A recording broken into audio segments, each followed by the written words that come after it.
the way that I operate is that everything is dictated by the financial plan. So, someone that I consider a client is not somebody that comes to me requesting certain investments or denying other types of investments. That's something that when we paint the picture during the discovery process before they even become a client, we find out, if they have the ability to take advice. And that's one of the things that's the biggest part of someone being defined as an ideal client for us is, do they have the ability to take our advice?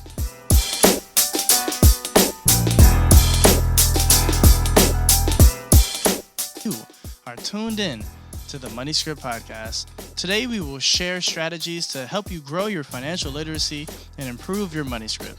I'll be back with some important announcements. Until then, enjoy the show.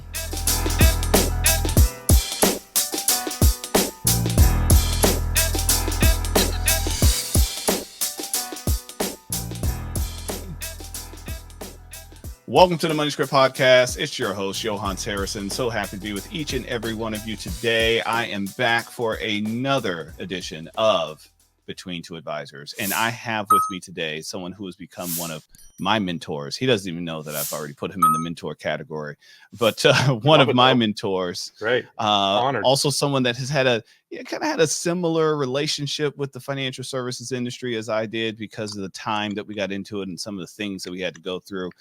So for those of you that are here with us on YouTube, you see he's already here. For those listening in, Beck, welcome to the Money Script Podcast. How are you, sir? I am awesome. It's great to be here, man. Good to see you. You as well.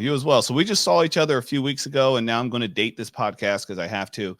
And you mentioned that you did not have a pony in the show, and the show I'm referring to is the World Series. Well, I guess it was the playoffs at that point.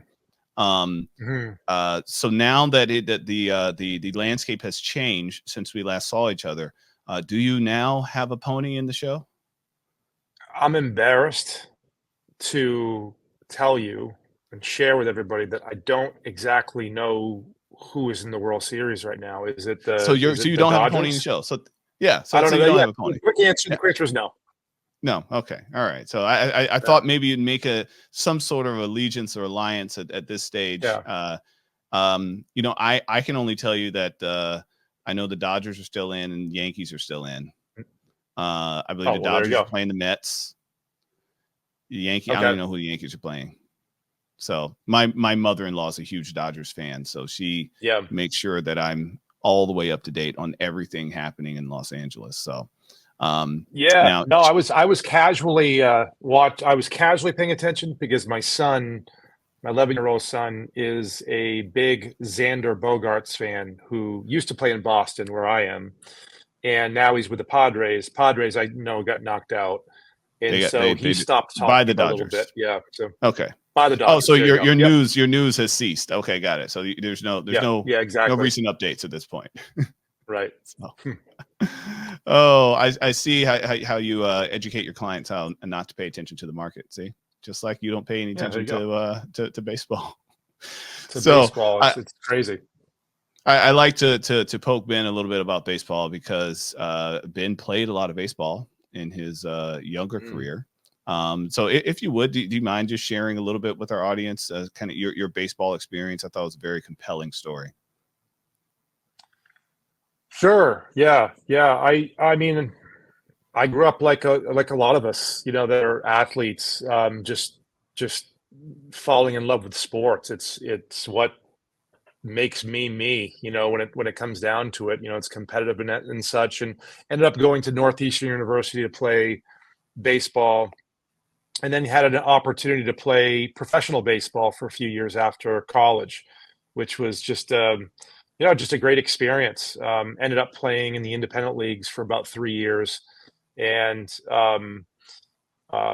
saw the writing on the wall after like 3 years. Wasn't getting the opportunities and to move further, and was starting to think about, how long can you hang on, and make something of this. And luckily I got the opportunity through my wife, actually, a contact of hers to get into the financial world. So it was a great 3 years of playing ball.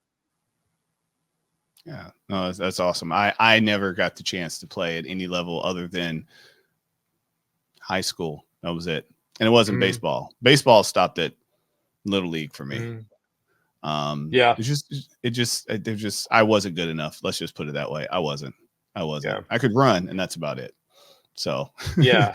So what did you play basketball or track, or what did basketball, football, track, cross country, swimming, and did everything else. Oof. And everything. All so right. I was injured in the 10th grade playing football, and that's what led to swimming and then cross country. But then after 10th grade, that was it for me. I didn't do any more sports. I switched schools, and I went to a much more competitive school for 11th and 12th grade. And I had nowhere near the skill. I mean, a lot of those kids went to, I shouldn't say kids, they're all adults now, but a lot of them went to college on football, baseball, soccer, all on scholarships coming out of West Charlotte High School. For those of you that are listening, you know who you are. So yeah, it was we were one of the largest schools, had many state championship flags hanging in our gymnasium. So I wasn't on that level by the time I transferred. So so that was it for me. After that, recreational only. That's it.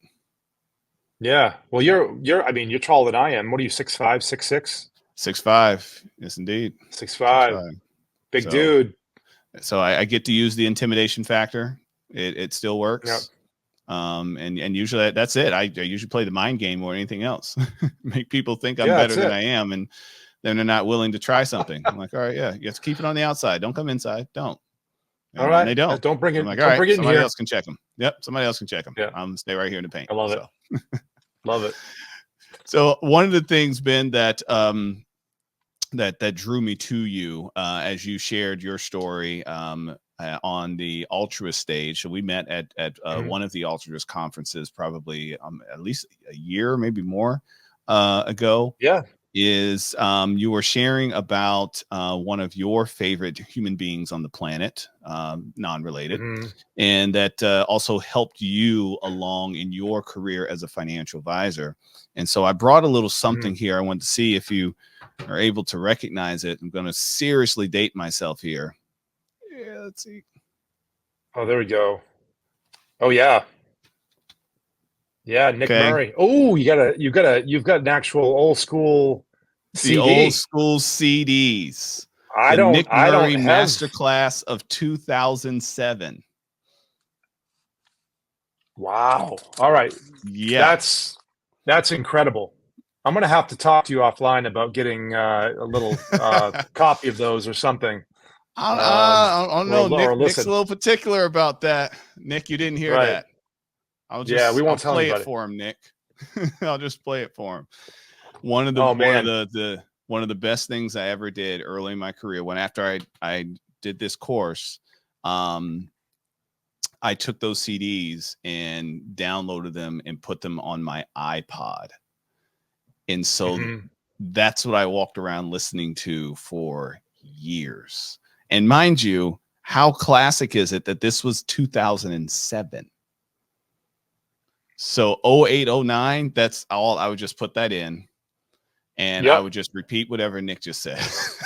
That is what I did for those entire 2 years. I just repeat what he shared, and it was some sage advice. So tell us a little. Well, first, let me start with this. Listeners that don't know, Nick Murray is probably, if you've been listening to my show a while, you've heard me mention him before, but he is probably someone who is known as the financial advisor's advisor. He's been in the industry since the 70s, I think, or early 80s. Seen a lot. Yeah. Started counseling advisors. I got to meet him my second year as an advisor, so in 2002. He was brought out to Dallas, where I was living at the time. We went to the Las Colinas racetrack, and he was our guest speaker. And I promise you, I wrote down every word he said. I had never met anyone so amazing, and never met anyone that was also able to help me understand what I had gotten myself into. Because like Ben, like you, sir, I also had come from no career essentially for me, but just kind of jumped into finance. And it's like, okay, this is it. This is what I'm doing. And came in right as 9/11 happened. And I said, well, this isn't what we were talking about for the last 2 years. What is this? And everyone gave me I don't know, figure it out. So being able to hear from Nick Murray shortly after that really opened my eyes to things like understanding inflation, understanding having a long-term plan, finding my voice, knowing what I'm going to say and saying it with conviction. And just really changed. I will say it. If it weren't for Nick Murray, I would not be sitting in this seat right now. As a matter of fact, I brought one other little prop here. So you recognize that? Oh, you see, it's all torn up and stuff. Can't even see what the title is. Is that the new financial? Voice. Oh, that is the new financial advisor. Yes, sir. Advisor. That's right. Yeah. All with the bind, all torn up. There's so many highlights and underlines, and man, every now and then I'll go back and read it, and I'm like, oh, that's why I say that to this day. Okay, because I picked it up from his book many years ago. I mean, I love that background because it's truly incredible, and maybe certainly folks that are listening that aren't in our world, the financial advisory world, while they may not know who Nick Murray is, perhaps they've had an influence or a mentor in other areas of their life where that type of impact has happened. Because I'm right there with you. I mean, I agree, and it's with you, and the same for me. And I found Nick Murray a little bit later in my career. I had another mentor who I still have today that coached me through those times early on. But I came across Nick Murray about 5 or 6 years ago, and even though I was further along my career, I'm going to repeat the same thing you did. I wouldn't be in this seat that I'm sitting in today where I am if it wasn't for him. And it's so funny. I don't think we talked about this in person before, but even today, I have 4 kids. My youngest is 6 years old. To get him to sleep at night, I still have to go in his bed and I read him stories and we do prayers and then as I'm getting him to sleep, I have the iPad open and I'm reading Nick Murray's newsletters. And some of the newsletters go back. I think he started that in 2001. And the funny thing, or the amazing thing to me, is no matter what we're going through today, even going back to 2001 was over 20 years ago. His writings from back then, are so prudent and current for what's going on today. And the message doesn't change. He said it a little bit differently along the way, but the true message hasn't changed. So it's been so impactful for me. Indeed. Yeah, no, Nick does know how to repeat himself. Especially in those newsletters. And sometimes I look at the newsletter, I'm like, Nick, you wrote this already. Yeah, all you did is you went back to a similar time and you just swapped out a few words and you just put this out again. But it is, he does give very I guess timeless is the word, advice that are evergreen advice. Yeah. Now he did go back. So he wrote the Excellent Financial Advisor. Yeah, he wrote the Excellent Financial Advisor, and then he came back and wrote, I don't know if you've picked this one up yet, the Behavioral Investment Counseling. Oh, yeah.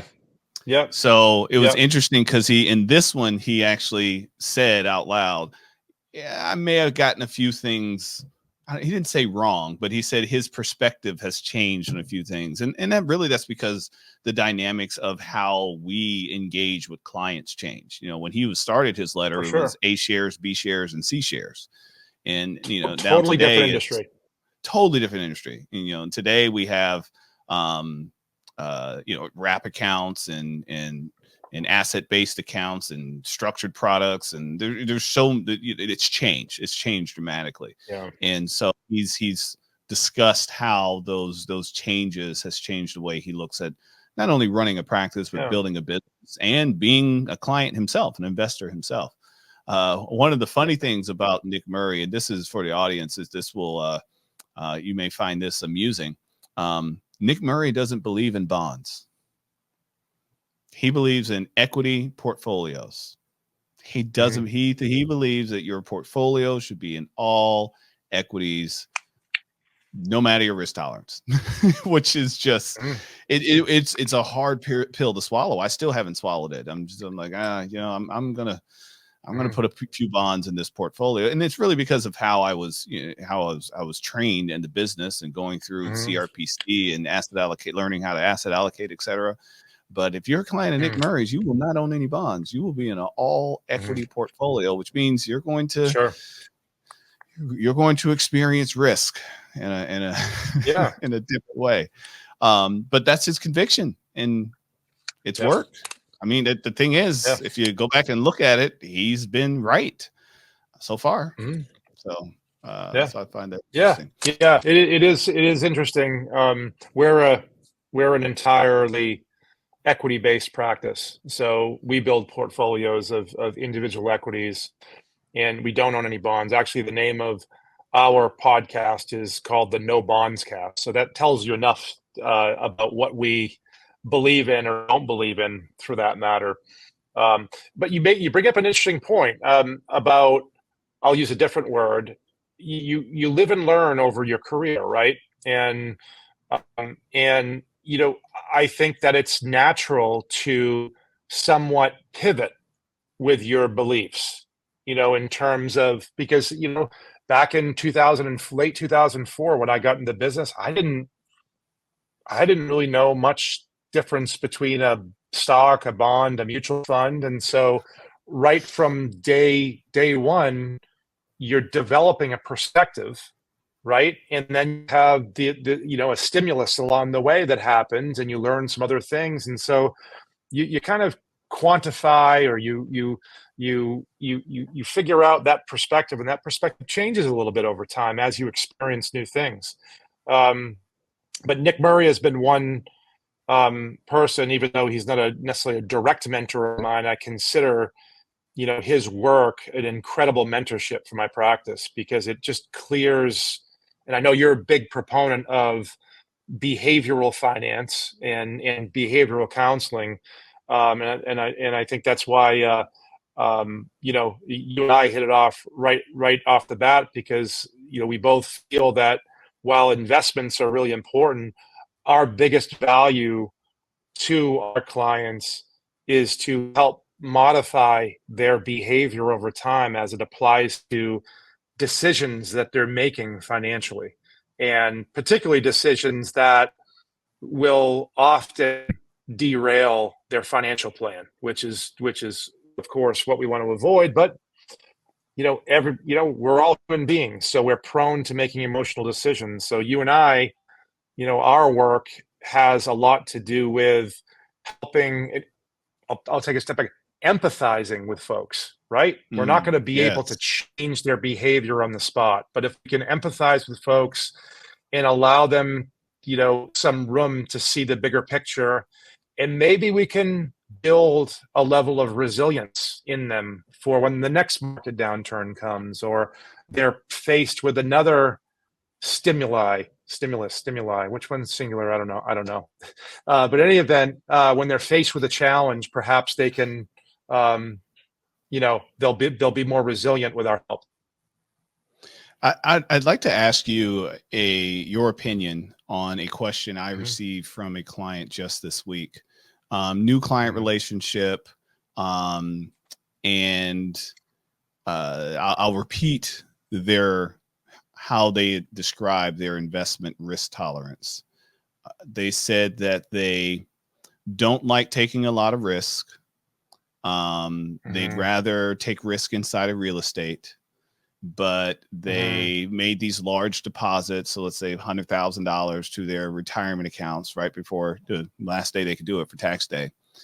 And they don't want individual stocks. They just want to be in index funds. And then their question was, instead of investing all of this now, shouldn't we wait to the next downturn? So I'm curious, if that question came to you from a client, how would you respond? And let's assume that it's long-term money.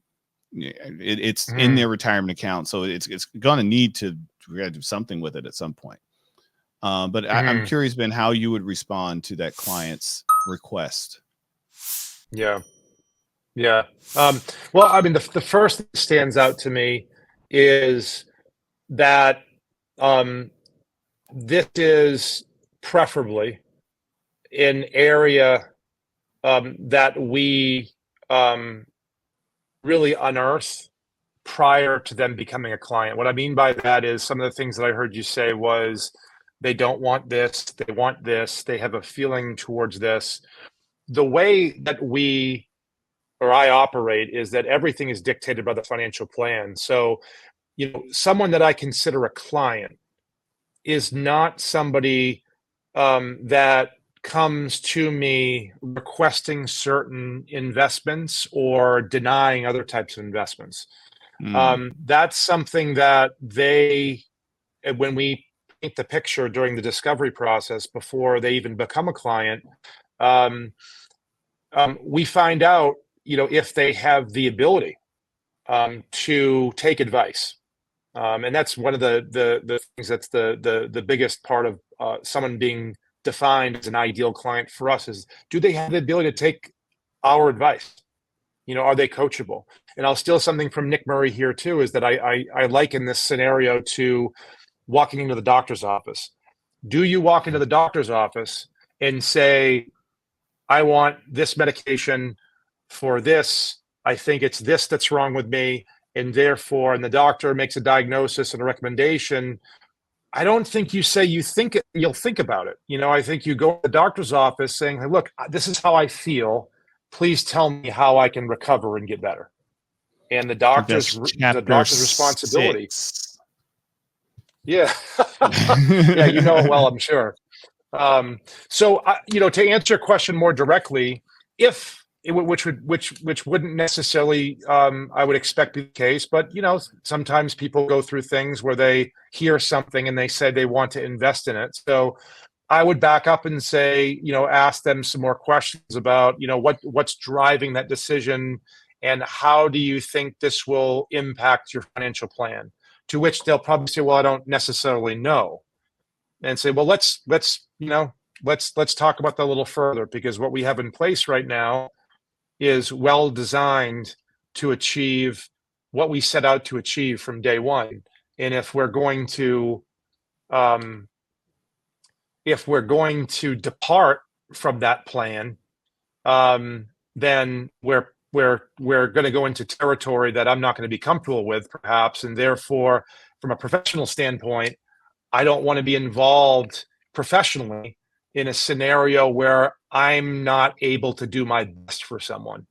So a little bit long-winded an answer, but I think it's always good when you get these things out of the blue, this example, this scenario, it's important that we're not swayed by a particular client request. And I don't know how I'm sure, not knowing exactly, but I'm sure your interactions are very similar to mine.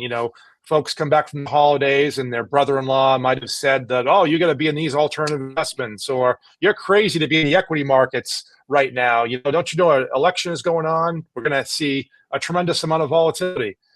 And, it's our job to kind of reel that back in with our clients and make sure that they just, don't make decisions that are going to derail, the beautiful thing that we put together for them and with them. And so thank you for that. When you were going through the 08, 09 crisis, that was before then Nick Murray was in your life.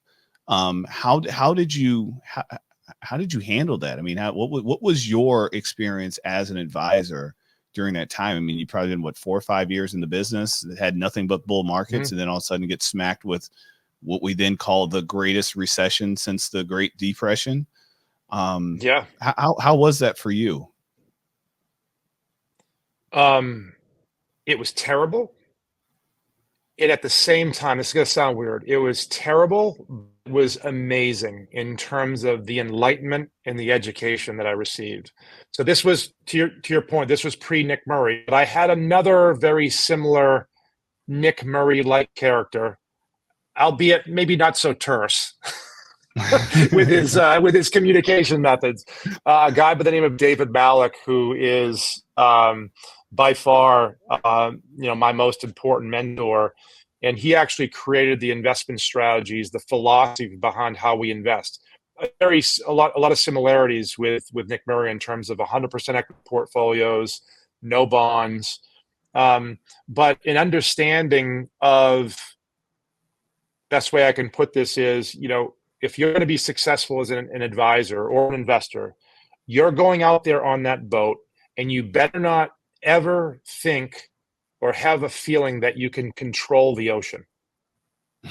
You better understand what you can control, which is Chapter your 3. own actions. There you go. Your own actions. And so his mentorship, David's mentorship to me, he introduced me to strategies. I met him for the first time in, I think it was early 2006. And so, yeah, you're right. I got in the business in late 2004, had a couple of years really during the training program, building my client base up. You really didn't know, right? If you think back to that time, you really didn't know in late 2007 that we were in something bad. 2008 comes along and some things start happening. And of course, we hit the bottom eventually. Even though it was a terrible 2008, we hit the bottom in March of 2009. And you're surrounded. At the time, I was surrounded at Merrill Lynch with 100 and some odd other financial advisors, some very successful brokers and groups. And more often than not, you would talk to them and they, oh yeah, I put all my clients in cash. We're not, this is the worst thing we've ever seen, and this time it's different, and all these different things. And at the same time, I talked to David Malik, and he said, look, you've got to block that noise out, because I don't know how far this type of thing will fall and for how long that it will go on, but I do know that it will recover at some point. And your responsibility to your clients is not their portfolio for 9 months. Your responsibility to your clients is essentially perpetual. It's 10 years, it's 30 years. This money is for the next generation.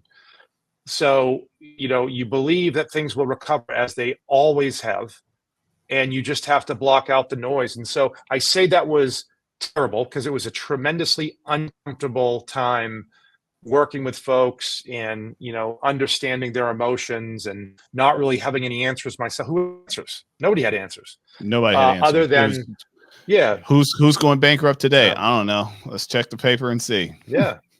Yep. Yeah. But I say enlightening is because I am so fortunate to have something so bad like that happen so early in my career, because it was such a great teaching moment for me. And it's educational. It's an invaluable education, as I'm sure you agree. I mean, you got in the business a little bit earlier, but you got in the .com 9/11 time period, right? 9/11. So my first day to see clients was supposed to be September 12th of 2001. I was supposed to be my client ready date. Yep, so I was fully licensed by September 1st. They told me licenses would clear in about a week and I could start on September 12th. Yep. But September 11th happened, and I was just happy to have a job. I was like, wait, I still have a job? Okay, cool. Thanks. But they wound up pushing out our start dates by a month. So I didn't start till October 11th, but my son was born on October 10th. So I was just full of false starts. But yeah, so that was on the back end of the .com. I mean, the September 11th was the event, but the .com was continuing to unwind well into 2002. Mm-hmm. So 2002 was actually the year that most people were losing the most money, if they were still holding on to a lot of those tech stocks at that point. But then it was off to the races. 03, 04, 05, 06, 07. It was like, oh, this is what it's supposed to be like. And then here comes 08 and 09, like you said, 09 more than anything else. And then a little, was it 11 or 13? 11 or 13. We got Flash reminded crash. like, Yeah. Got reminded, look, volatility is still here. But then we went on this incredible run until 2020. Mind you, if you were looking at the numbers, they were starting to deteriorate in 18 and 19. When you look at some of the PEs, when you get into the weeds and stuff. So it was one of those bubbles kind of waiting to pop in 2020, but then that was short-lived. 22, we had it down. We were in I guess a bear market, you could say. In 22, we're pretty close to it. But since then, 23, 24, I mean, election be damned. The market's like, so what do you want me to do about it? You know, there's so the only lesson I can take from that, right? I mean, and you in particular, entering the business when you did in a decade where you had 2 peak to trough declines, at least in the S&P 500, of one was very close, I think, to 50%. 08 and 09 was at, I think that it was around 57 or 58% peak to trough decline. That is a priceless education, as you were just going through, you know, walking through the next decade and everything, about how incredibly difficult these shorter time periods are. But they're looking back, and we're seeing all these incredible recoveries. And if you would have invested money at the top of the market prior to the tech collapse back in early 2000, so you could argue the very worst time in the last 25 years to invest money. I don't know what your annual average is exactly, but it's somewhere around 10% a year over the last 25 years or so, or somewhere close to that. So, and we've had, how many bear markets did you just count there? You got 2 in that first decade.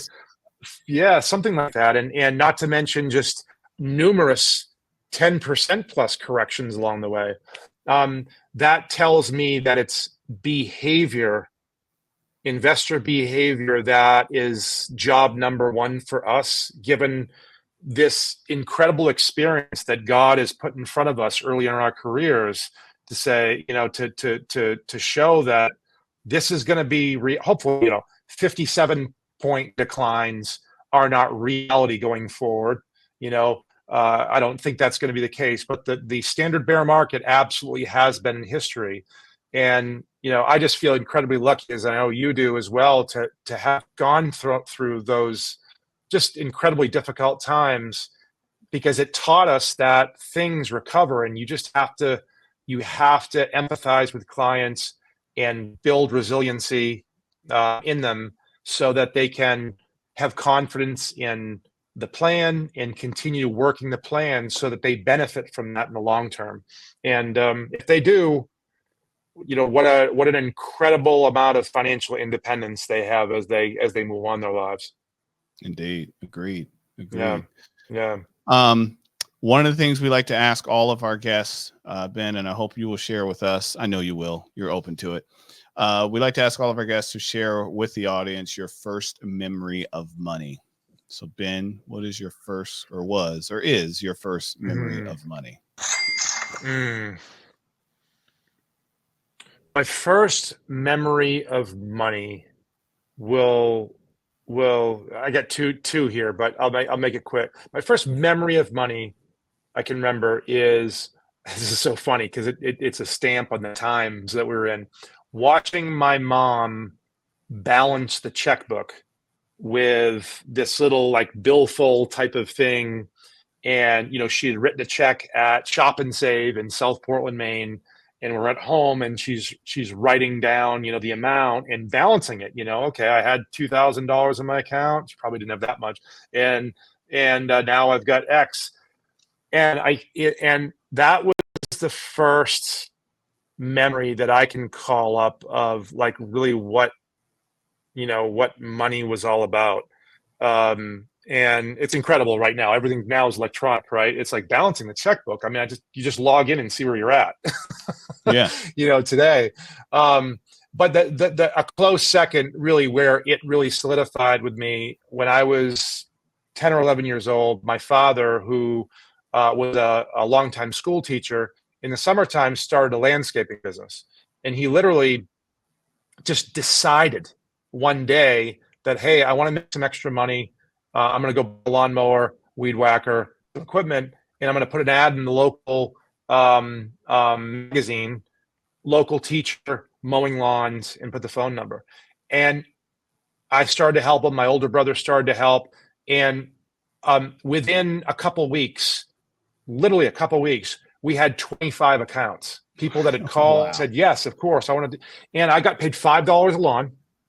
All right. At 10 years old. Now you look back at that, you're like, one thing I learned there, it's good to be the owner. You charge $25, you're paying your. Yeah, I was thinking, I was getting more than that. It was like $5. Like, we're the same age. Like, what lawn? But I forgot you weren't the owner. So I was the owner of my lawn service. So, you were the owner. Oh, okay. Gotcha. I was the 10-year-old son that, but as you do 7 lawns in a day at 10 years old. That was the second. That's good money. That's good money. That's like my recollection of like learning about what money was all about was how independent I felt as a 10 or 11-year-old having $35 in my pocket on a Saturday. And I'm like, wow. And what it also taught me was to be an entrepreneur, and the idea that you do whatever the hell you want to do. If you a lot of people have the ability, and you hear that a lot. Do you have the willingness to say, you know what, I'm going to go out and invest? I don't know how much a lawnmower was back then, but he got a good one. It was a push lawnmower, but I don't know, a couple $100 to buy a lawnmower. Yep. And I'm going to take that risk, and I'm going to go work because I am willing to do that. And if you're willing to put the work in, and I looked at that and said, oh, so I can build my financial independence. I didn't know anything about lawnmowers or anything, but I knew how to mow lawn, and build some financial independence by taking a risk and doing something. That's what my dad taught me then. And I think it's really impacted where my life has gone. And it's really, at this point, no longer a surprise. I found my way into a field where I can help folks build their own financial independence. I just don't think that's a mistake. Somehow destiny, pushed me in this direction. I love it. Well, Ben, thank you so much for nerding out with me a bit about Nick Murray today. I love it. Client behaviors, of course, not just client, people behaviors, investor behaviors overall, and just giving me some insight on being a little bit more, I guess, not the firm's not the word, but I would say devoted to my mission as a financial advisor, reminding me that I am, as Nick Murray said, Dr. Noah. And I'm not going to ask my doctor. When I had surgery, I didn't ask any questions to the doctor other than, are you qualified to do this? Great. Okay. You've done it a few times, hundreds this year. Cool. All right. Where do I go to sleep? I didn't tell him where to cut or how much blood I wanted, but I did find out after the surgery that I had fentanyl. I was like, what? Y'all gave me fentanyl? I was like, yeah, that's common in surgery. So I was like, oh. Am I addicted now? They were like, I don't know. How you feel? I was like, oh gosh. but yeah, I didn't tell him not to give me fentanyl. He asked if I was allergic to anything. And I said, not that I know of. I mean, they'd find out on the table. But I didn't do that to my doctor. I didn't do that to my surgeon. I just went to the doctor yesterday for a checkup. And he told me some things that I needed to be doing. It's like, thank you. Walked out. No, I didn't. So I encourage those of you, general public that are listening here that have financial advisors, remember that you went to your financial advisor as a professional. You did the research, you looked at their credentials, maybe you got referred from someone else, and they said that this is a trusted resource, and you came to them with a problem and they offered you a solution. You can question for education, but don't question the method, because they're giving that to you because they know it's right for you. Okay. That's my opinion anyways. With that, the best financial advisors are not order takers, right? Exactly. They are purveyors of priceless advice. But you got to let that advice happen. No, we're really well said, man. Indeed. Well, we thank you for joining us on the Money Script podcast. We will put links to how you can learn more about Ben and his firm, especially if you're up in that area and are looking to interview a new advisor. And of course, we will see you next week. Well, you'll see me. Actually, no, I am doing another podcast today, but we're going to save that one to next year. So I'll see you next week with a new guest. Until then, Do yourself a favor and do a favor for someone else and share this podcast with one person. Until then, take care. Bye.